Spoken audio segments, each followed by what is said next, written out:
एक समय की बात है। एक महान राजा दक्ष और उनकी रानी प्रसूति को एक सुंदर पुत्री का आशीर्वाद मिला, जिसका नाम सती था। वह एक दिव्य अवतार थी, जिनका ब्रह्मांडीय संतुलन में महत्वपूर्ण योगदान देने के लिए जन्म हुआ था। छोटी उम्र से ही सती भगवान शिव की गहरी भक्त थी। उनके पिता की अस्वीकृति के बावजूद वह ध्यान करती और भगवान शिव का नाम अटूट धारा से जपती। सती की भक्ति से आकर्षित होकर भगवान शिव उनके समक्ष प्रकट हुए। उनके दिव्य स्वरूप से सती मोहित हो गई और दोनों का एक दूसरे के साथ होना पूर्व निर्धारित था।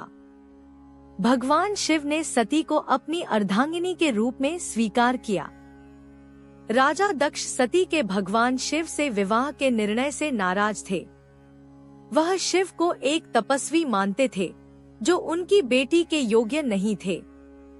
दक्ष की अस्वीकृति ने तनाव पैदा किया, लेकिन सती भगवान शिव के प्रति अपने प्रेम में अडिग रहीं।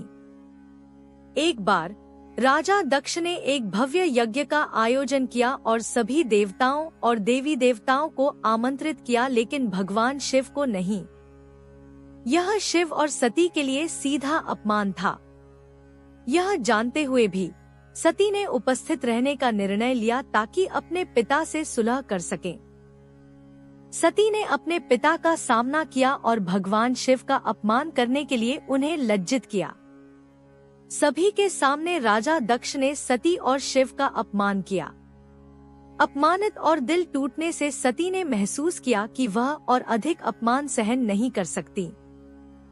व्यथा और निराशा में सती ने भगवान शिव के सम्मान को बनाए रखने के लिए अपना बलिदान देने का निर्णय लिया।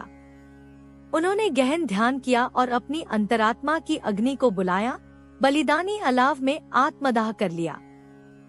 सती की मृत्यु के बारे में जानकर भगवान शिव क्रोध और शोक से भर गए। उनका क्रोध असीम था और उन्होंने भयंकर तांडव किया, जिससे पूरा ब्रह्मांड हिल गया।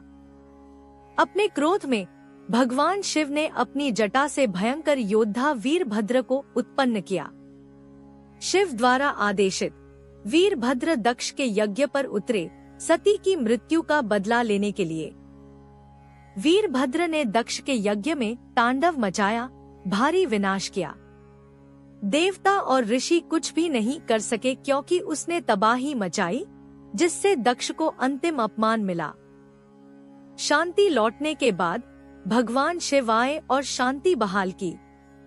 उन्होंने अपनी दिव्य शक्तियों से मृत उपस्थितियों को पुनर्जीवित किया और दक्ष को नया जीवन दिया, जिन्होंने विनम्रता से अपनी अहंकार और अनादर के लिए क्षमा मांगी।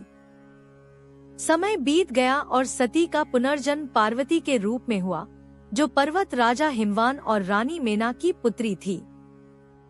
वह एक दिव्य उद्देश्य के साथ बड़ी हुई, भगवान शिव के साथ फिर से मिल जाने के लिए कटिबद्ध, सभी बाधाओं को अद्वितीय भक्ति के साथ पार करती हुई।